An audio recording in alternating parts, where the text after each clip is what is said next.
Creiem que el fet que el president Mariano Rajoy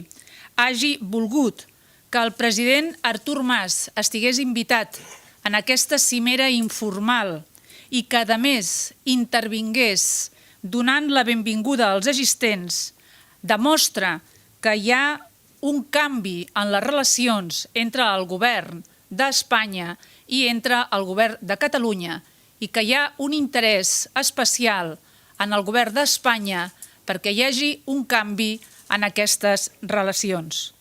Nosaltres li demanem des d'aquí al president Artur Mas que seria bo que aprofités aquest context per iniciar un diàleg lleial, un diàleg constructiu amb el govern d'Espanya en benefici de tots els catalans i que abandonés d'una vegada per totes la deriva separatista amb la que vol portar a Catalunya i els catalans a l'abisme i a un camí sense sortida.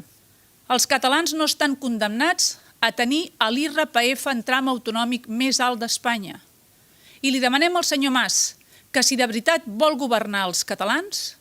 doni suport a la proposta del Partit Popular per abaixar el tram autonòmic de l'IRPF,